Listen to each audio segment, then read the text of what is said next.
হাসান সাহেব নিকশ কালো অন্ধকার রাস্তা ধরে এক জঙ্গলের ভিতরে হাঁটতে শুরু করলেন।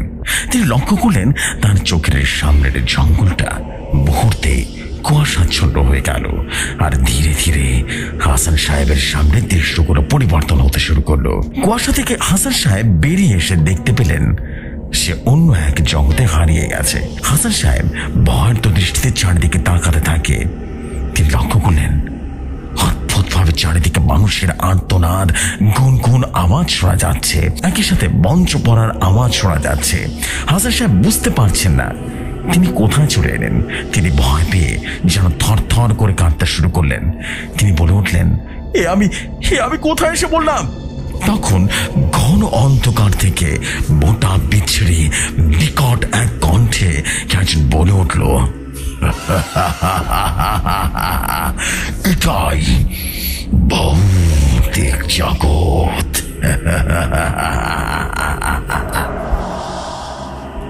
ভৌতিক জগৎ প্রতিদিন রাত 10টায় শুধুমাত্র ইউটিউব চ্যানেলে। হ্যালো গাইস, আসসালামু আলাইকুম রহমতুল্লাহি ওয়া বারাকাতুহু। কেমন আছেন সবাই? আশা করি আল্লাহর অশেষ রহমতে সবাই ভালো আছেন। ভৌতিক জগৎ চ্যানেলের পক্ষ থেকে আমি মোহাম্মদ জাহিদুল ইসলাম আপনাদের সবাইকে জানাই স্বাগতম। আমি এবং নাইম শেখ ভাই প্রতিদিন এই ইউটিউব চ্যানেলটিতে আপনাদের জন্য কিছু হরর স্টোরি নিয়ে আসার চেষ্টা করি। যদি আমাদের কন্টেন্টগুলো আপনাদের ভালো লেগে থাকে তাহলে অবশ্যই চ্যানেলটি সাবস্ক্রাইব করবেন। আপনাদের সাপোর্ট আমাদের অত্যন্ত জরুরি। তো আমি বেশি কথা বলবো না। আজকে যে ঘটনাটি আপনাদের জন্য নিয়ে এসেছি সেই ঘটনাটিকে একটি বুড়িকে কেন্দ্র করে, একটি গ্রাম কেন্দ্র করে। তো চলুন সরাসরি ঘটনায় চলে যায়। শিমুলপুর গ্রাম বাংলাদেশের বাকি 8-10টা গ্রামের মতো সুজলা সুফলা শস্য শ্যামলা একটি গ্রাম শিমুলপুর। অন্যান্য গ্রামের মানুষের মতো এই গ্রামের মানুষেরাও বিভিন্ন রীতি নিয়ম এবং বিভিন্ন কুসংস্কার মেনে চলত। এই গ্রামের বেশিরভাগ মানুষই কৃষিকাজ এবং অন্যান্য কাজের সাথে জড়িত ছিল।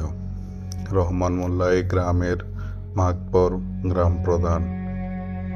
এই গ্রামে একজন বুড়ি বসবাস করে, যাকে সবাই কুঞ্জবটি নামে চিনে থাকে। বুড়ির অনেক অল্প বয়সে নারিকেল পড়ে বুড়ির পিঠটি বেঁকে যায়, যার কারণে বুড়ি সবসময় নিচু হয়ে চলাচল করত, যার কারণে মানুষ তাকে কুঞ্জবটি নামে সবার কাছে পরিচিত হয়ে পড়ে। কুঞ্জবটির একমাত্র একটি আদরের নাতনি ছিল, যার নাম ছিল সুমি। সুমির বাবা মা কলেরায় তার জন্মের পরে মারা যায়। তারপর থেকে এতিম সুমি তার দাদির কাছে মানুষ হয়ে আসছে। কুঞ্জবটির চোখের মনে ছিল সুমি। কুঞ্জবটির একটি খুব ভালো দিক ছিল, সে যে কোনো রোগের কারণে মানুষ অসুস্থ হলে কুঞ্জবটি কিসব পড়ে যদি ফু দিয়ে দিত, আল্লাহর রহমতে সেই রোগ সুস্থ হয়ে যেত। গ্রামে সাধারণ যে সকল রোগ হয়ে থাকে, হঠাৎ করে মানুষের মাথা ব্যথা, পেটে ব্যথা এবং বিভিন্ন গর্ভবতী মহিলাদেরকে কুঞ্জবটি পানি পড়া, তেল পড়া দিত, যার থেকে কুঞ্জবটি সামান্য কিছু আয় করত। বাকি সময় কুঞ্জবটি সবার কাছে ভিক্ষা খুঁজে খাওয়ার ব্যবস্থা করত। কুঞ্জবটি অনেক সময় ভিক্ষা খুঁজতে বাইরে গ্রামগুলোতেও যেত। একটা সময় গ্রামের আশেপাশের বিভিন্ন গ্রামে কলেরা রোগের, বসন্ত রোগের দেখা দেয়। এই গ্রামের মানুষেরা সিদ্ধান্ত নেয় কোনো গ্রাম থেকে কেউ যাতে আসা যাওয়া না করে, এক ধরনের বন্ধকতা সৃষ্টি করে দিয়ে কেউ কোথাও যেতে পারবে না, কোনো গ্রামে যেতে পারবে না। কিন্তু এদিকে কুঞ্জবটির বাড়িতে খাবার নেই। কুঞ্জবটি প্রথমে নিজের গ্রামের সবার কাছ থেকে খাবার চায়, কিন্তু কেউ কুঞ্জবটিকে দেয় না। গ্রামের মানুষও কুঞ্জবটিকে এড়িয়ে চলতে থাকে, কারণ কুঞ্জবটি খাবার চাইতে সবার বাড়িতে গিয়ে খাবার চাইতো। সবাই ভয় পেত যদি কুঞ্জবটির থেকে সেই ভাইরাস তাদের শরীরে চলে আসে এবং তারা যদি অসুস্থ হয়ে যায়। এ ভয়ে কুঞ্জবুড়ির জন্য কেউ দরজাটাও খুলত না। সারা গ্রাম ভর সে হেঁটে বেড়াতো, কিন্তু এক মুঠো চাউলও কেউ কুঞ্জবুড়িকে ভিক্ষা দিল না।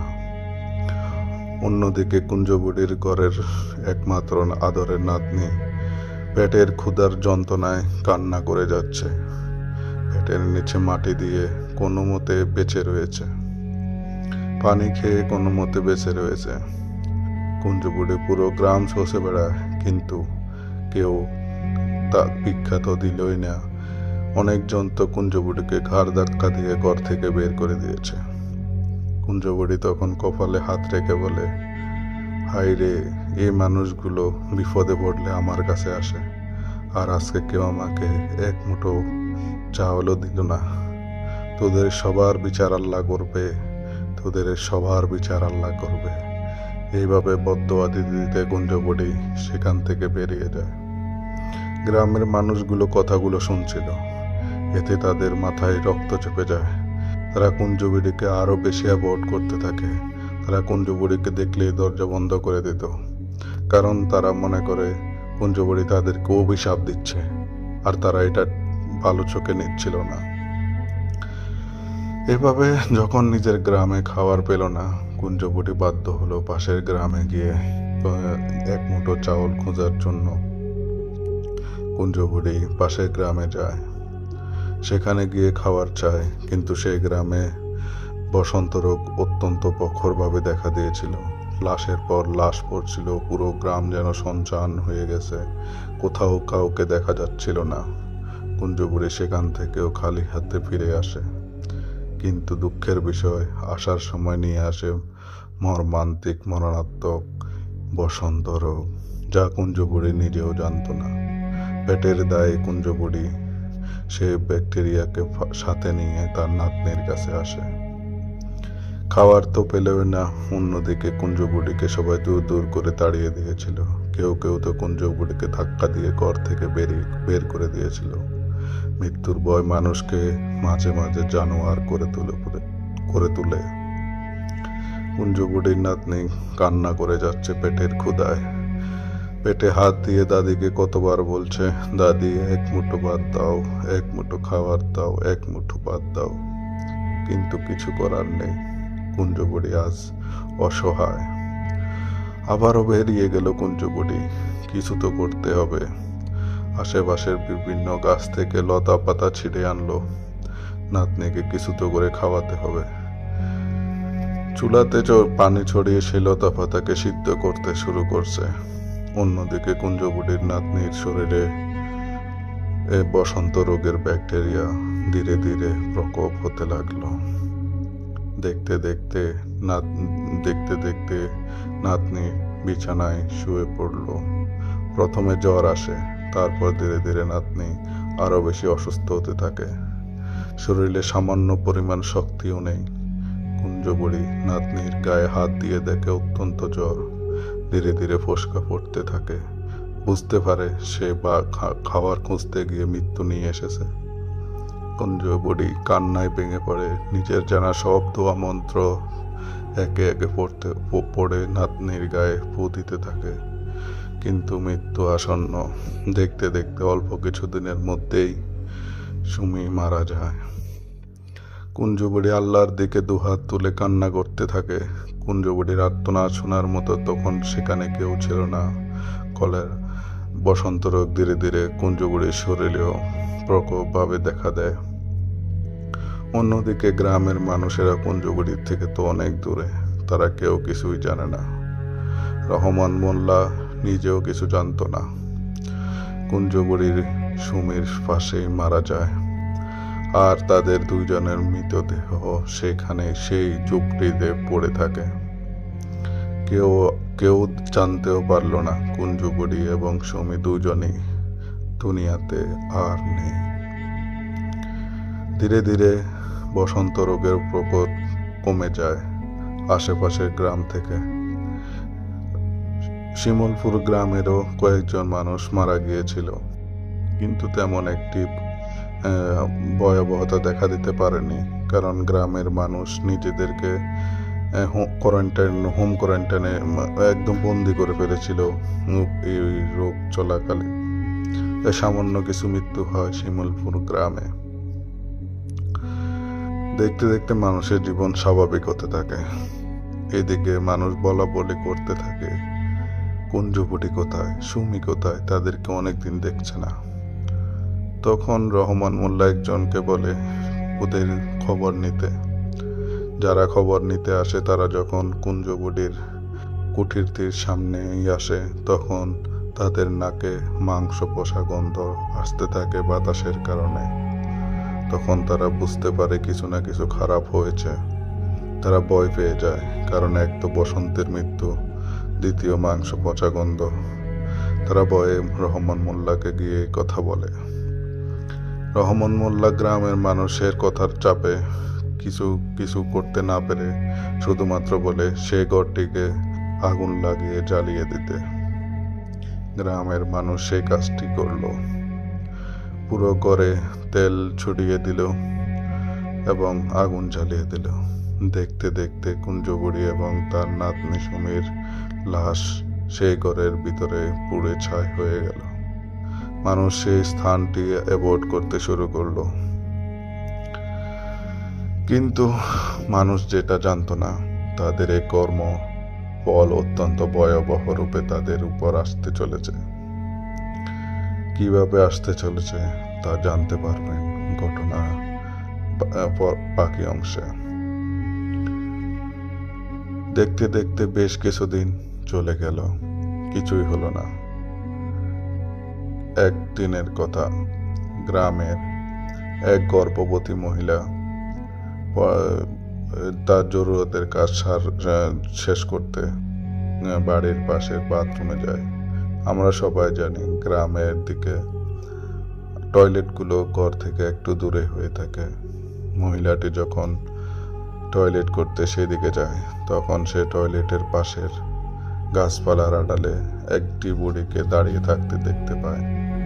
বুড়িটি সে কুঞ্জবুড়ির মতো দেখতে। গর্ভবতী মহিলাটি দাঁড়িয়ে যায়। সে ভালো করে হারিকেনটা উপরে তুলে দেখতে চায় সেখানে কে দাঁড়িয়ে আছে, কিন্তু কিছু দূরে অন্ধকারে দাঁড়িয়ে থাকায় গর্ভবতী মহিলাটি সেই কুঁজো হয়ে থাকা মহিলাটির চেহারা ভালো করে দেখছিল না। গর্ভবতী মহিলাটি কিছু চিন্তা না করে একটু এগিয়ে যায়।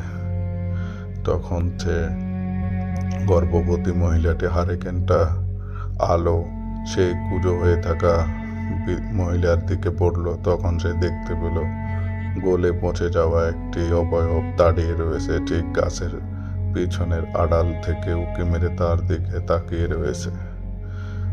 গলে পচে গেলেও মহিলাটিকে সেই অবয়বকে চেনা যাচ্ছে। এটি আর কেউ নয়, এটি কুঞ্জবুড়ি।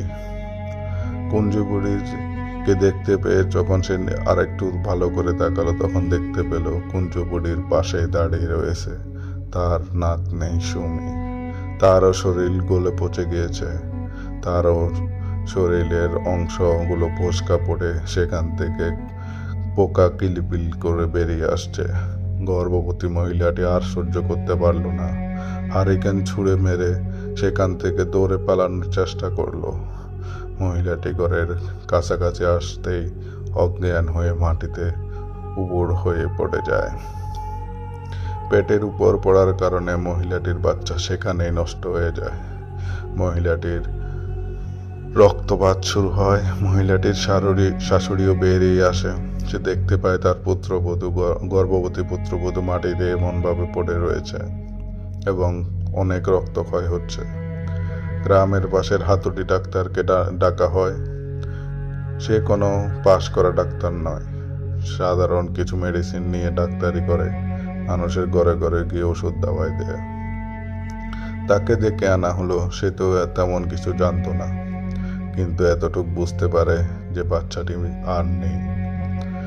তখন সবাই বলে ওকে এক্ষুনি হাসপাতালে নিয়ে যেতে হবে, কারণ ওর অবস্থা এত বেশি ভালো নয়। তাড়াতাড়ি করে ভ্যান গাড়ি ডেকে নিয়ে আসা হলো গর্ভবতী মহিলাটিকে সদর হসপিটালে নিয়ে যাওয়ার জন্য। কিন্তু ভ্যান গাড়িটি যখন রাস্তা ধরে চলছিল তখন ভ্যান গাড়ির ড্রাইভার রাস্তায় দেখতে পায় অন্ধকারে দুইটি অবয়ব দাঁড়িয়ে আছে। একটি অবয়ব কুঁজো হয়ে আর একটি অবয়ব তার পাশে যার শরীর একটু ছোট। তখন ভ্যান ড্রাইভার তাদের উদ্দেশ্য করে বলে, রাস্তা থেকে সরে যা, তোরা কারা? ভ্যানে রুগী আছে। কিন্তু সেখান থেকে এমন একটি কণ্ঠ ভেসে এলো যা ভ্যান ড্রাইভারের রক্ত হিম করে দিল। ভ্যান গাড়ির ড্রাইভার স্পষ্ট শুনতে পেল কুঞ্জ বুড়ির কণ্ঠটি। বলছিল কুঞ্জ বুড়ি, তোরা কিভাবে যাবি? এই রাস্তায় তো যাওয়া যায় না, ওকে নিয়ে গিয়ে কোনো লাভ নেই, ওর সময় শেষ, ওর ডাক এসে গেছে, ওকে এখন আমাদের দিয়ে চলে যা, আমাদের অনেক ক্ষুধা, অনেক দিনের ক্ষুধা, অনেক দিনের ক্ষুধা।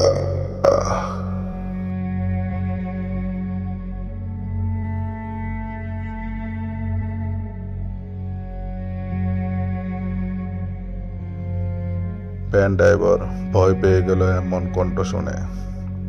সে বুঝতে পারে সামনে যে দাঁড়িয়ে আছে তা কোনো সাধারণ মানুষ নয়, নিশ্চয়ই এটি কোনো পেশাস পেতাত্মা।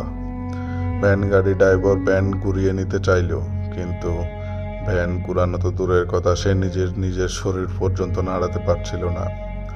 ভ্যানে বসে থাকা মহিলাটির শাশুড়ি এবং গর্ভবতী মহিলাটির শাশুড়ি এবং স্বামী ছিল, তারাও বাকরুদ্ধ হয়ে গেল। ধীরে ধীরে সে কুঞ্জ হয়ে থাকা বুড়ি এবং তার পাশে থাকা ছোট মেয়েটি এগিয়ে আসতে থাকে তাদের দিকে। তখন তারা ভালো করে তাদের চেহারা দেখতে পেল। কুঞ্জ বুড়ি এবং তার নাতনি সুমি হামলে পড়ল তাদের উপর। প্রথমে ভ্যান গাড়ি চালকের মাথাটা ধরে এক টানে ঘুরিয়ে দিল। ঘাটটা ভেঙে ঠাস করে একটা শব্দ হলো। ভ্যান গাড়ি ড্রাইভার মাটিতে লুটিয়ে পড়ল। তারপর একে একে গর্ভবতী মহিলাটির স্বামী এবং তার শাশুড়ির মাথাটি ভেঙে দিল। পড়ে রইল সেই লাশটি। কিন্তু গর্ভবতী মহিলাটির পেটে হাত দিল কুঞ্জ বুড়ি। এক টানে ছিঁড়ে ফেলল এবং বের করে নিয়ে আসলো মৃত সেই নবজাতককে। এগিয়ে দিল কুঞ্জ বুড়ির নাতনি সুমির দিকে। সুমি সেই ছোট বাচ্চাটিকে হাতে নিয়ে কসমস করে খেতে লাগলো, যেন সুমি কোনো এক কেক পেয়েছে এবং সেটাকে খুব মজা করে খাচ্ছিল। কুঞ্জ বুড়ি নাতনির দিকে তাকিয়ে একটি হাসি দিল, যেন সে অনেক খুশি অনেকদিন পর তার নাতনিকে খাবার দিতে পেরে। তারপর কুঞ্জ বুড়ি নিজেও হামলে পড়ল সবগুলো মৃত লাশের উপর। কোনো লাশ থেকে একটি হাত, কোনো লাশের মাথা থেকে মগজ, কোনো লাশের হৃৎপিণ্ড, কারো পা, এভাবে খুবলে খুবলে খেয়ে বাতাসে মিলিয়ে গেল কুঞ্জ বুড়ি এবং সুমি। সকাল হলো। গ্রামে সব দিকে খবর রটে গেল চারটি লাশ পড়ে রয়েছে গ্রামের রাস্তায়। একটি ভ্যান গাড়ির চালকের, তিনটি একটি পরিবারের। যে পরিবারের একজন গর্ভবতী মহিলা ছিল এবং মহিলাটির বাচ্চার সমস্যা হওয়ার কারণে হাসপাতালে নেওয়ার পথে রাত্রে কি করে যেন তাদের সবাইকে কেউ যেন মেরে ফেলেছে। এমন একটি খবর পুরো গ্রামে ছড়িয়ে পড়তে মানুষ হামলে পড়ল সেই রাস্তার দিকে। হাজার হাজার মানুষ এসে উপস্থিত। তারা দেখতে পায় ছিন্ন ভিন্ন হওয়াতে চারটি লাশ পড়ে রয়েছে। রক্তে ভেসে গেছে পুরো রাস্তাটি। মাটির রাস্তায় থকথক করছে রক্ত। সবাই চিনতে পারলো এই লাশগুলো কাদের। গ্রামের চেয়ারম্যান রহমান মোল্লাকে খবর দেয়া হলো। সে আসলো। সে এসে দেখলো এমন বিশ্রী অবস্থা। সে বলল পুলিশকে খবর দিতে। পুলিশ এসে 4টি লাশ নিয়ে গেল এবং গ্রামের মধ্যে নতুন করে এক আতঙ্ক দেখা দিল। কে করেছে, কিভাবে করেছে এমনটা বোঝাই যাচ্ছিল না, কিন্তু গ্রামের মনের ভয় সবসময় তো জিন পিশাচ নিয়েছিলই। তারা ভয় পেতে শুরু করলো এটি কোনো জিন বা পিশাচের কাজ। তাদের মনের বিশ্বাস আরো দৃঢ় হলো। গ্রামের মানুষ রাত্রে বেলা বাহির হওয়া থেকে অ্যাভয়েড করতে লাগলো। তারা বিনা কোনো কারণে রাত্রে একা বের হওয়া থেকে নিজেদের বিরত রাখত। আর যদিও বা কোনো দরকারে বের হতো তাহলে কয়েকজন মিলে একসাথে বের হতো। কিন্তু গ্রামে কিছু ছেলেপেলেরা থাকে যারা নিজেদেরকে একটু বেশি ওভার সাহসী মনে করে। তারা মনে করে এই সকল বিষয় কিছুই না, তারা সব কিছু হ্যান্ডেল করতে পারবে। তেমন কিছু ছেলেপেলেরা রাত্রে মাছ ধরার উদ্দেশ্যে বের হলো। চার বন্ধু একসাথে এগিয়ে যাচ্ছে নদীর দিকে। নদীর পাশের দানি জমির আইল ধরে হেঁটে চলেছে তারা। কণ্ঠে তাদের বাওয়ালি গান, মুখে তাদের সিগারেট, হাতে তাদের মাছ ধরার সরঞ্জাম। নদীর পাশে এসে কিছুক্ষণ মাছ ধরলো। দৌড়তে দৌড়তে অনেক রাত হয়ে আসলো। তখন তারা নদীর পাশে হাঁটছিল। তখন হঠাৎ করে তারা দূরে কারো কান্নার শব্দ শুনতে পায়। কেউ যেন অনেক কষ্টে কান্না করছে, আর কণ্ঠটি একটি ছোট বাচ্চাদের মতো লাগছিল। তখন তারা সেই দিকে হাতে থাকা 2 ব্যাটারির লাইটটি মারলো। দেখলো একটি ছোট বাচ্চা সেখানে বসে বসে কান্না করছে। তারা 4 জন একসাথে এগিয়ে গেল সে বাচ্চাটির দিকে। জিজ্ঞেস করলো, কে কে তুমি এখানে কেন বসে আছো? তোমাদের বাড়ি কোনটা? তখন বাচ্চাটি মানবীয় কণ্ঠে তাদেরকে বলল, আমার খুব ক্ষুধা লাগছে, আমি অনেক দিন কিছু খাই না, আমারে কয়টা মাছ দিবেন? তখন ছেলেগুলো বলল, আচ্ছা ঠিক আছে, তোমাকে আমরা একটা মাছ দিয়ে দেব। তখন আবার মেয়েটি বলল, আমার একটা না, আমাকে সবগুলো মাছ দিয়ে দেন, কারণ আমার অনেক ক্ষুধা, অনেক দিনের ক্ষুধা। তখন ছেলেগুলো তাজ্জব হয়ে গেল। কি বলে এই ছোট বাচ্চাটি? অনেক দিনের ক্ষুধা, সবগুলো মাছ দিয়ে দিতে হবে, এমনটা হয় নাকি? তখন ছেলেগুলো বলল, কি বলছো তুমি? এমন কি হয়? আমরা এত কষ্ট করে মাছ ধরছি আর তোমাকে সবগুলা দিয়ে দেবো? তুমি একটা দুইটা নাও, সমস্যা নাই তো। তখন মেয়েটি বলল, আচ্ছা যাও, মাছ দিও না, তবে তোমাদের কলিজাগুলো দাও। তখন ছেলেগুলো ভয় পেয়ে যায়।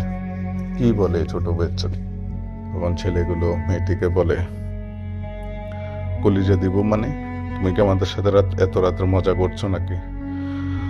তখন মেয়েটি বলে,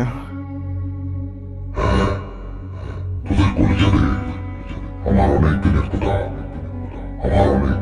তোদের কলিজায় খেয়ে এক পাত্র পড়বে, তোদের কলিজাতে।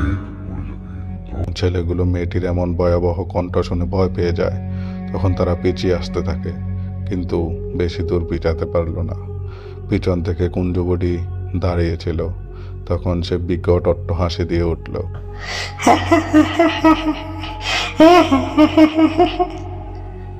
কে, কোথায় যাচ্ছিস?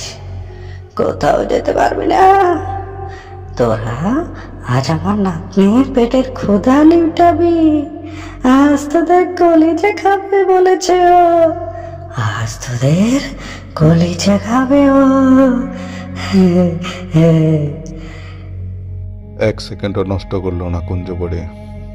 সেকেন্ডের মধ্যে 4 বন্ধুর গর্দানটি ভেঙে দিল কুঞ্জবটি। মাটিতে লুটিয়ে পড়লো 4টি মৃতদেহ। হামলে পড়লো সেই সুমি নামের ছোট্ট মেয়েটির বাচ্চাটির প্রেত। ছিন্ন ভিন্ন করে বের করে নিয়ে আসলো তাদের কলিজা, এবং আবারও সেই পেস্টি কেকের মতো খেতে লাগলো। কসমস শব্দে নদীর পাড়ের বাতাসে আওয়াজ ভেসে আসলো, কিন্তু শোনার মতো তখন সেখানে কেউ নেই। উল্লাসে নেসে উঠল সে ছোট বাচ্চাটি সুমি এবং কুঞ্জবটি। তাদের অট্টহাসিতে নদীর পাড় বিকচিত হলো। আবারও গ্রামের মানুষের সবার মধ্যে নতুন 4টি লাশ পড়ে রয়েছে গ্রামের নদীর পাশে। 4টি লাশ যুবকদের। গ্রামের মানুষের বিশ্বাস হয়ে গেল এটি কোনো জিন পিশাচের কাজ। তখন গ্রামের মানুষেরা রহিম মোল্লাকে বলল, আপনি এটার এক বিহিত করুন রহিম সাহেব, আপনি আমাদের গ্রাম প্রধান, এভাবে গ্রামে একের পর এক লাশ পড়তেছে, আপনি কিছু করবেন না? রহিম মোল্লা বলল, ঠিক আছে, আমি দেখছি কিছু করা যায় কিনা, তোমরা আমাকে একটু সময় দাও। রহিম মোল্লা পাশের গ্রাম থেকে একজন বড় আলেম নিয়ে এলেন। আলেম আসার পর তিনি পুরো গ্রামে অনেকক্ষণ চলাফেরা করলেন, কিন্তু আলেমের জ্ঞান অথবা এত বেশি শক্তি ছিল না সে কিছু করতে পারে। তখন আলেম বলল, আমাকে আজকে রাত আপনাদের এখানে রাখুন, আমি দেখি কিছু করতে পারে কিনা। রহমান মোল্লা বলল, ঠিক আছে হুজুর, আপনি দেখেন। হুজুর তখন সেই দিন রাত্রে সেই গ্রামে ছিলেন। তিনি অনেক ঘোরাফেরা করলেন, কিন্তু তিনি কিছুই দেখতেও পেলেন না, শুনতেও পেল না। কিন্তু গ্রামের অন্য একটি পাশে ঘর থেকে মায়ের পাশ থেকে তুলে নিয়ে যায় এক ছোট বাচ্চাকে। মা ঘুমের মধ্যে খেয়ালও করেনি কখন তার বাচ্চাটিকে কেউ উঠিয়ে নিয়ে গেছে। সেই বাচ্চাটিকে নিয়ে গিয়ে সুমি এবং কুঞ্জবুড়ি একসাথে অনেক মজা করে তৃপ্তির সাথে খায় গ্রামের একটি বট গাছের নিচে। যখন এই বাচ্চাটির মা খবর হয় তখন অনেকটা দেরি হয়ে গেছে। বাচ্চাটির মা হাউমাউ করে কান্না করে তার স্বামীকে ডাকে, তার শাশুড়িকে ডাকে। তারা সবাই বুঝতে পারে না পাশে শুয়ে থাকা বাচ্চাটি কোথায় গায়েব হয়ে গেছে। গ্রামের মানুষ হাতে লণ্ঠন হারিকেন নিয়ে অনেক খোঁজাখুঁজি করে, অনেক চেষ্টা করে, কিন্তু কোথাও পাবেও না, কারণ এতক্ষণে কুঞ্জবুড়ি এবং তার নাতনি সুমি বাচ্চাটিকে অনেক অংশ, শরীরের বেশিরভাগ অংশ খেয়ে ফেলেছিল। পরের দিন সকালে একজন কৃষক গ্রামের সেই বট গাছটির নিচে ছোট বাচ্চাটির সে ছোট শরীরের ছোট ছোট কিছু অংশ খুঁজে পায়। বাচ্চাটির মাথা 2 ভাগ করে সেখান থেকে মগজ বের করে নিয়ে হয়েছিল। বাচ্চাটির শরীরের বিভিন্ন অংশ পাগলের মতো কামড়ে কামড়ে খেয়ে ফেলেছিল পিশাচগুলো। গ্রামের মানুষ অসহায় হয়ে পড়েছে কুঞ্জবুড়ি এবং তার নাতনি সুমির অত্যাচারের কাছে। গ্রামের মানুষ কিছুই করতে পারছিল না। হুজুরও তার অপারগতা জানিয়ে দিল রহমান মোল্লাকে। হুজুর বললেন, আমি বুঝতে পারছি না কি হচ্ছে আপনাদের গ্রামে, আপনাদের উচিত আরো বড় কোনো আলেমকে নিয়ে আসার। কিন্তু আলেম তো বললেই আর খুঁজে পাওয়া যায় না। বন্ড হুজুর শুধু এই জবানাতে নয়, সেই জবানাতেও ছিল। অনেক বন্ড হুজুরেরা আছে যারা আল্লাহর কালামকে বিক্রি করে নিজেদের পেট চালায়। সেই জমানাতেও এমন ছিল যারা কোরআন এবং হাদিস সম্পর্কে কিছুই জানতো না। এমন অনেক হুজুর আসে, বলে করে দিতেছে, অনেক ধরনের কোরআনের আয়াতকে বিকৃত করে পড়ে, তাবিজ বেঁধে দেয় পুরো গ্রামের মাঝে, কিন্তু এই মৃত্যু খেলা বন্ধ হয় না। তখন তারা বুঝতে পারে এরা সব বন্ড হুজুর। দরকার কোনো সিদ্ধ আলেম, এমন কোনো আলেম যিনি এই পিশাচগুলোকে আটকাতে পারে।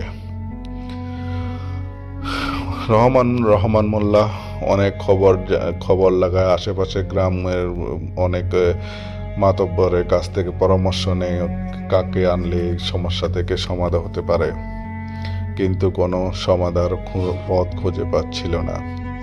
এদিকে গ্রামে দেখতে দেখতে অনেক গর্ভবতী মহিলার পেটের সন্তানগুলোকে তাদের পেট থেকে কেটে নিয়ে যাওয়া হয়।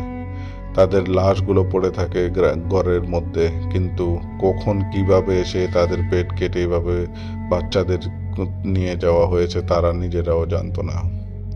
গ্রামের কৃষকের মাথা কাটা লাশ পাওয়া যায় জমিনের মধ্যে, মাঝিদের লাশ পাওয়া যায় পানিতে ভেসে ওঠা, যার শরীর থেকে বিভিন্ন অংশ খেয়ে নেওয়া হয়েছে। প্রেতগুলো তাদের ক্ষুধা নিবারণ করতে গ্রামের অনেক নিরীহ মানুষের কে এভাবে হত্যা করে রেখে যাচ্ছে। রহমান মোল্লা আর সহ্য করতে পারছে না। পুরো বাংলাদেশ সে খবর নিতে থাকে কোথায় থেকে একজন ভালো আলেমকে নিয়ে আসা যায়। খবর নিতে নিতে সিলেটের শাহজালাল মাজারের পাশে একজন আলেমের খবর পায়, যিনি সেই মাজারের অনেক সময় আসা যাওয়া করে থাকেন। সে হুজুরকে খবর দেয়া হয়। তিনি মাজারে শুধুমাত্র মাজার জিয়ারত করতে আসতেন। তিনি মাজারকে পূজা করতেন না, শুধুমাত্র তিনি আল্লাহর একজন অলির কবর দেখতে আর অনেক সময় সেখানে আসতেন। তো তিনি খবর নিতে থাকে রহমান মোল্লা ওই হুজুর কখন সেখানে আসবেন। একদিন খবর পেল হুজুর এসেছেন কবর জিয়ারত করতে। তখন রহমান মোল্লা, যার মাধ্যমে খবর নিয়ে রাখতেন, উনাকে অনুরোধ করলেন। হুজুর আগে অনুরোধ করে রেখেছেন যখন হুজুর আসবে যেন তার সাথে নিয়ে আসা হয় তাদের শিমুলপুর গ্রামে। তখন রহমান মোল্লার সেই লোকটি হুজুরকে শিমুলপুর গ্রামের সমস্যার কথা জানায়। হুজুর এমন অমানবিক কথা শুনে রাজি হয়ে যান, তিনি যাবেন শিমুলপুর গ্রামে। তো যেমন কথা তেমন কাজ, হুজুর রহমান মোল্লার সেই লোকটি হুজুরকে নিয়ে আসলেন শিমুলপুর গ্রামে। হুজুর যখন শিমুলপুর গ্রামে পা দিলেন, সঙ্গে সঙ্গে তিনি চোখের সামনে পুরো গ্রামটিকে এক অন্ধকারময় কূপের মধ্যে দেখতে পেল। যেন মনে হচ্ছে সারা দুনিয়া থেকে এই গ্রামটিকে বিচ্ছিন্ন করে রাখা হয়েছে। এই গ্রামটিকে চারদিক থেকে ঘিরে রাখা হয়েছে। লাখ লাখ পিশাচ এই গ্রামটিকে চারদিক থেকে ঘিরে সারা দুনিয়া থেকে আলাদা করে হত্যাযজ্ঞ চালাচ্ছে এই গ্রামে। হুজুর সঙ্গে সঙ্গে দোয়া পড়া শুরু করলেন। হুজুর গ্রামে পা দেওয়ার আগে বিভিন্ন ধরনের দোয়া পড়ে অনেকগুলো পানিতে ফু দিয়ে তার পাশের মানুষদেরকে বললেন, আপনারা আমি যে রাস্তা ধরে যাব আমার পিছনে পিছনে এই পানিগুলো ছিটাতে থাকবেন, যেন আমার পিছনে পিছনে আমার কিছু বন্ধুরা আসবে, তারা যাতে আসতে পারে সেই জন্য। এখানে বন্ধুরা বলতে হুজুরের সাথে যে সকল জিন বন্ধু ছিল তাদের কথা বলা হচ্ছে। হুজুর গ্রামটিকে আগে শুদ্ধ করতে চাইছেন যাতে ওনার ভালো জিনগুলো সেই গ্রামে আসতে পারে এবং এখানে থাকা হাজার হাজার লাখ লাখ পিশাচকে প্রতিহিত করে এই গ্রামটিকে বাঁচাতে পারেন। গ্রামের ওনার পাশে থাকা সেই লোকগুলো তাই করলো। হুজুর যে রাস্তা ধরে হাঁটছিলেন সেই রাস্তার পাশে পানি এভাবে ছিটাতে থাকেন। হুজুর এসে পৌঁছালেন রহমান মোল্লার বাড়িতে। রহমান মোল্লা হুজুরকে গ্রামে ঘটে যাওয়া কিছু মর্মান্তিক মৃত্যু এবং কি কি হয়েছে গ্রামে সব কিছু জানালেন। হুজুর বললেন, ঠিক আছে, আল্লাহ যা করেন ভালোর জন্য করবেন, ধৈর্য ধরুন, আল্লাহর উপর ভরসা রাখুন, নিশ্চয়ই আল্লাহ ভালো কিছু করবেন। এই কথা বলার পরে হুজুর বললেন, ঠিক আছে, আমি আজকে রাত্রে দেখি কি হয়। হুজুর অনুরোধ করলেন তাকে একটি মসজিদে জায়গা দিতে। হুজুরের একটি অভ্যাস ছিল, হুজুর কোনোদিনও কোনো অপরিচিত বাড়িতে থাকতেন না। হুজুর সবসময় মসজিদে থাকতেন অথবা মসজিদের বারান্দায় বসে থাকতেন। হুজুর খাবারও অনেক কম খেতেন। হুজুর বেশিরভাগ সময় নিজেকে রোজা রেখে কাটিয়ে দিতেন। হুজুর জীবনে বেশিরভাগ সময় রোজার উপরে ছিলেন। তো হুজুর সেদিনও রোজায় ছিলেন।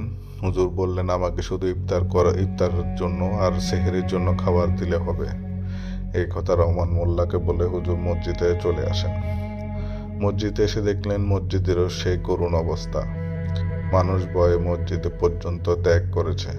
হুজুর মনে মনে কষ্ট পেলেন, হায় রে মৃত্যু ভয়, মানুষকে মৃত্যু ভয় আল্লাহর দিকে নিয়ে আসে আর এরা আল্লাহর থেকে সরে গিয়েছে। এর জন্যই এদের সাথে এমনটা হচ্ছে মনে হয়, কারণ আল্লাহকে যারা ভুলে যাবে তাদের কপালে কি থাকে সেটা তাদের হাতেই, কারণ আল্লাহ তাদের ফয়সালা করা ছেড়ে দেন। আল্লাহকে ছেড়ে দিয়ে মানুষ যাকে বেশি ভয় করবে, যার কাছে বেশি চাইবে, আল্লাহ তার থেকে মুখ ফিরে নিয়ে তার উপরেই আল্লাহর ফয়সালা হয়ে যায়। হুজুর মনে মনে এই সকল কথা বলছিলেন, কিন্তু মানবতার খাতিরে আর এই গ্রামের ছোট ছোট বাচ্চাদের উপরও এইভাবে হত্যাযজ্ঞ চলছে, তাই হুজুর এই কাজটি করতে সিদ্ধান্ত নিয়ে নিলেন। হুজুর মাগরিবের আজান নিজেই দিলেন, কিন্তু হাতে গোনা কয়েকজন মানুষ ব্যতীত কেউ এলো না মসজিদে। হুজুর অনেক বেশি মনে আঘাত পেলেন। হুজুর মসজিদে বসেছিলেন হুজুরের একজন সঙ্গী আসার জন্য। সঙ্গীটি কোনো সাধারণ মানুষ নয়, ওনার জিন বন্ধু। হুজুর মাগরিবের পরে সে তার সঙ্গীকে স্মরণ করলেন, কিন্তু তিনি আসলেন না। এশারের আজান দিলেন হুজুর। এশারের আজানের সময় সেই একই এবার তো আরো মানুষ কমে গিয়েছিল। এবার আরো হুজুর সহ মাত্র 2-3 জন মসজিদে এসেছিল। তারপরে হুজুর এশারের নামাজ শেষে সামান্য কিছু নাম মাত্র খাবার খেলেন। খাওয়ার পরে হুজুরের জিন সঙ্গীকে আবারও স্মরণ করলেন। এবার হুজুরের জিন সঙ্গী এলেন। হুজুরের জিন সঙ্গী আসার পরে হুজুরকে সালাম দিলেন। তারপর হুজুর ওনার জিন সঙ্গীকে সবকিছু খুলে বলল, কি হচ্ছে গ্রামে একটু খবর নেওয়ার জন্য। হুজুরের জিন সঙ্গী বলল, হুজুর খবর নেওয়ার এখানে কিছুই নেই। এখানে যা হচ্ছে সব চোখের সামনে আমি এমনিতেই দেখতে পাচ্ছি। এই গ্রামের মানুষ এমন কিছু হয়তো করেছে যার কারণে গ্রামে অনাকাঙ্ক্ষিত কিছু ঘটেছে, আর সেই অনাকাঙ্ক্ষিত ঘটনার পরে এই গ্রামে অন্যান্য অপশক্তিগুলো সেই জিনিসটিকে তাদের হাতিয়ার হিসাবে ব্যবহার করছে। মানুষের ভয়কে আরো বেশি উৎসাহ অনেক বেশি বাড়িয়ে দিচ্ছে, কারণ ভয়ের সময় মানুষ সবচাইতে বেশি ভুল করে থাকে। আপনি একটু সময় করে বসুন, আমি অল্প সময়ের মধ্যে চলে আসছি, কারণ আমি অনেকটাই বুঝতে পারছি এখানে শয়তানগুলো কেন এত বেশি মানুষের ভয় নিয়ে খেলতে পারছে। হুজুরের জিন সঙ্গী বন্ধু চলে যায়। অল্প কিছুক্ষণের মধ্যে আবার সে ফিরে আসে। আবার হুজুরের সাথে সালাম দিয়ে কথা শুরু করে। বলছেন হুজুরের সে জিন সঙ্গী বন্ধু, হুজুর এই গ্রামের মানুষ সব বিষয়ে একটু বেশি ভয় পেয়ে থাকে। কুসংস্কার আর খারাপ কিছু কথা মেনে চলে। গ্রামের মানুষগুলো যেমন সাধারণ তেমনি পশুর মতো আচরণ করে। এই গ্রামে একজন বুড়ি ছিল, যার একটি ছোট্ট নাতনিও ছিল। এই গ্রামের মানুষ মৃত্যু বয়সে 2টি নিরীহ প্রাণকে মেরে ফেলেছে। অনাহারে, না খেয়ে না দিয়ে কষ্ট পেয়ে পেয়ে মরেছে। আর তাদের এই ভয়কে শয়তানগুলো কাজে লাগাচ্ছে। সেই 2টি মৃত মানুষের কারেন্ট জিনকে কাজে লাগিয়ে এই গ্রামে অনেকগুলো শয়তান তাদের কর্ম সাধন করছে। আপনি হয়তো জানেন খবির জিনেরা সবসময় মানুষের ভয় নিয়ে কাজ করে থাকে, আর এরা মৃত মানুষের লাশ এবং কলিজা অনেক বেশি পছন্দ করে। সুমি এবং তার দাদি যাকে গ্রামের মানুষ কুঞ্জবুড়ি বলে চেনে, তাদের কারেন্ট জিনগুলোকে শয়তান পড়াশোনা করে এই গ্রামের মানুষের সাথে এমনটা করছে। অনেকগুলো পিশাচী এই গ্রামে রয়েছে। আপনাকে বড় ধরনের একটি দোয়া করতে হবে। অনেক সময় লাগবে। পুরো গ্রামকে চারদিক থেকে বন্ধ করতে হবে। এই গ্রামেরকে অপবিত্র করার জন্য শয়তান বিভিন্ন স্থানে বিভিন্ন ধরনের তাবিজ করে রেখেছে। সেইগুলোকে নষ্ট করতে হবে এবং শয়তানগুলোকে উচিত শিক্ষা দিয়ে, গ্রামের মানুষকে উচিত শিক্ষা দিয়ে এখান থেকে শয়তানগুলোকে বিতরণ করতে হবে এবং এই গ্রামের মানুষের মধ্যে এই অন্ধবিশ্বাস এবং বিভিন্ন ধরনের কুপ্রথা যেগুলো চালু রয়েছে সেগুলোকে বন্ধ করাতে হবে। তাহলে আর এরা যদি আল্লাহর রাস্তায় তাদের জীবনকে উৎসর্গ করে, তারা যদি ঠিকঠাক মতো আল্লাহকে স্মরণ করে, তাহলে আল্লাহ হয়তো এদের উপর রহম করবেন। হুজুর বুঝতে পারলেন এই গ্রামের মানুষ অনেক বেশি কুসংস্কার মেনে চলে, যার ফলে এরা কুসংস্কারের কারণে অনেক সময় এরা মানুষ থেকে জানোয়ার হয়ে যায়। আর কুঞ্জবুড়ি এবং সমীর মৃত্যুর পুরো বর্ণনাটাই হুজুরের জিন বন্ধু হুজুরকে দিয়েছেন। আমি যেহেতু গল্পে আগে এগুলো বর্ণনা করেছি, তাই আমি সেগুলো আবার দ্বিতীয়বার বললাম না। হুজুর বুঝতে পারলেন শয়তান সুযোগ পেয়েছে। এই মানুষগুলো এমনিতেও সব বিষয়ে ভয় পায়, আর তাদের এই ভয়টাকে আরো বেশি জাগিয়ে দিল কুঞ্জবুড়ি এবং তার নাতনির মৃত্যু। আর তাদের কারেন্ট জিনগুলোকে হাতিয়ার হিসেবে ব্যবহার করছে এই শয়তানগুলো। তো হুজুর হুজুর প্রথমে গ্রামের রহমান মোল্লাকে বললেন, এখানে আপনাদের দোষ আছে, আপনারা অনেক বেশি কুসংস্কার বিশ্বাস করে থাকেন। আপনাদের এই কুসংস্কারের কারণে 2টি নিরীহ প্রাণ গিয়েছে। খবিশ পিশাচগুলো সেই 2টি নিরীহ প্রাণের কারেন্ট জিনগুলোকে আপনাদের উপর ব্যবহার করতেছে তাদের নিজের কার্য সাধনের জন্য। তো আমাকে পুরো গ্রামটি প্রথমে এই শয়তানগুলোর হাত থেকে রক্ষা করতে হবে, শয়তানগুলোকে তাড়াতে হবে, কারণ এতগুলো শয়তানকে বন্দি করা তো অসম্ভব কথা। হুজুর রহমান মোল্লা বললেন, হুজুর আপনার আপনি যেভাবে হোক শুধুমাত্র গ্রামটিকে রক্ষা করে দেন। হুজুর বললেন, ঠিক আছে, আমাকে আরো কিছু মানুষ লাগবে, আলেম লাগবে, আরো কিছু হুজুর লাগবে যারা গ্রামের চারদিকে বিভিন্ন জায়গায় এই ধরনের কিছু কিছু জিনিস গেড়ে দিতে হবে। যেমন আমি কিছু দোয়া পরে কিছু লোহাতে ফু দেবো, সেগুলো গাড়তে হবে অনেক। তারপরে গ্রামের বিভিন্ন জায়গায় তাবিজে এই ধরনের কিছু কোরআনে শরীর যেমন আমাদের ঘর বন্ধ করা হয় ঠিক তেমনই বন্ধ করার জন্য কিছু তাবিজ লাগাতে হবে। গ্রামের কয়েকটি গাছ কাটতে হবে যেগুলোর মধ্যে শয়তানের বেশি বসবাস। আমাকে এমন কিছু আরো অনেকগুলো কাজ করতে হবে।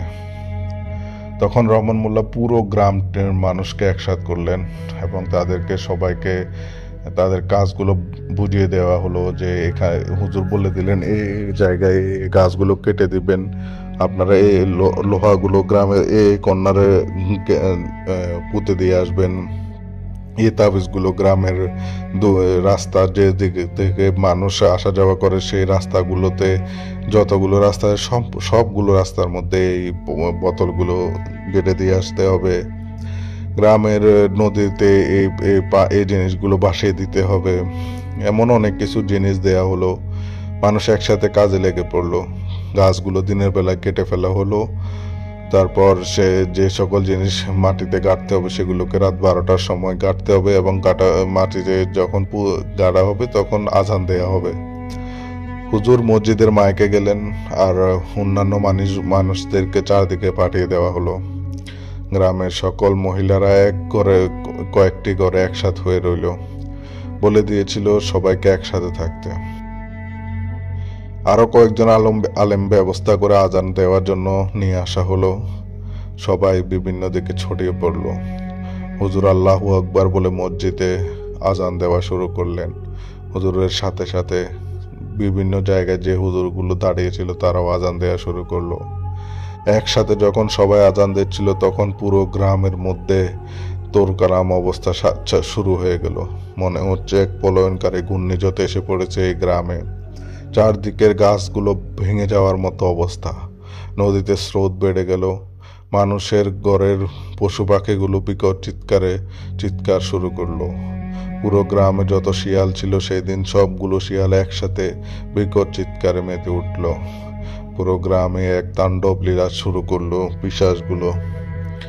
হুজুর তারা কেউ না আজান থামালো না, কিন্তু অনেক হুজুরকে সেই পিশাচগুলো আঘাত করা শুরু করলো, কিন্তু একের পর এক আজান বন্ধ হচ্ছে না। এই জন্যই হুজুর অনেকগুলো আলেমকে সেখানে উপস্থিত ডেকেছিলেন যাতে 1-2 আহত হলেও কোনো মতো আজান হওয়া যেন বন্ধ না হয়। এমনটা চললো প্রায় 40 মিনিটের মতো। একের পর এক টানা আজান দিতে দিতে হুজুরের গলা বসে আসতে লাগলো। হুজুরের গলা ভেঙে গেল এতক্ষণ আজান দেওয়ার কারণে। অন্যদিকে হুজুরের জিন বন্ধুগুলো একসাথে আকাশে উড়ে উড়ে হাজার হাজার পিশাচকে ধরে ধরে এই গ্রাম থেকে বের করে দিচ্ছে। যারা বের হতে চাচ্ছে না, যারা যুদ্ধ করতে চাইছে তাদের সাথে যুদ্ধ করা শুরু করেছে। পুরো গ্রামে এক তাণ্ডব লীলা দেখলো সেই দিন রাত্রে পুরো গ্রামের মানুষ। তারা সেই রাত্রের কথা আজও বলতে পারবে না, আজও বলেনি। গল্প কাহিনীতে এই কাহিনীটি পুরো গ্রামে এখনো প্রচলিত রয়েছে।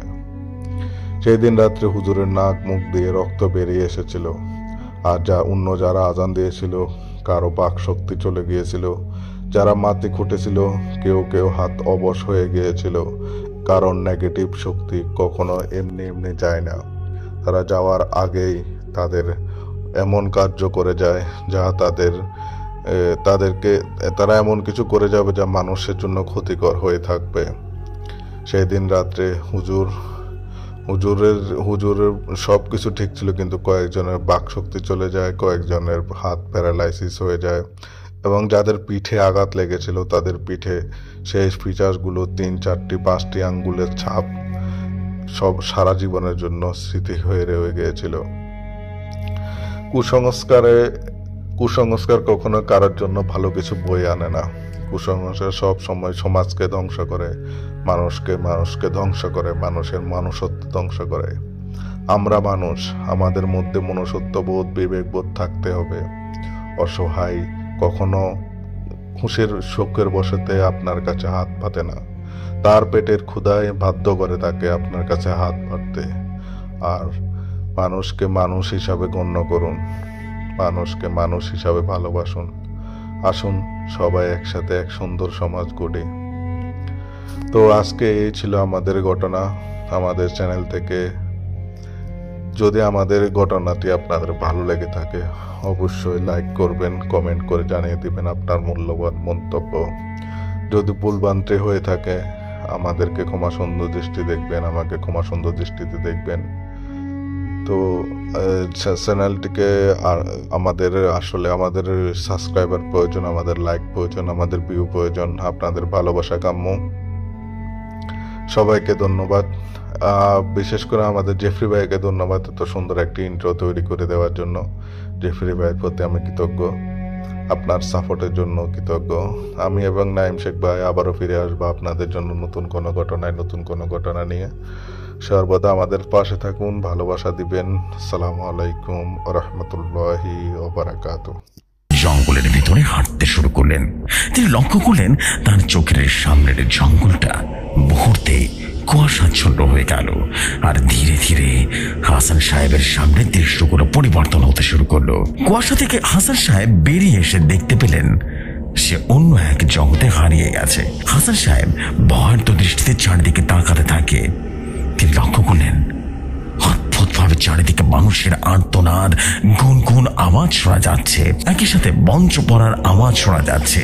হাসান সাহেব বুঝতে পারছেন না তিনি কোথায় চলে এলেন। তিনি ভয় পেয়ে যেন থরথর করে কাঁদতে শুরু করলেন। তিনি বলে উঠলেন, এ আমি কোথায় এসে বললাম? তখন ঘন অন্ধকার থেকে মোটা বিচ্ছিরি বিকট এক কণ্ঠে একজন বলে উঠল, এটাই ভৌতিক জগৎ।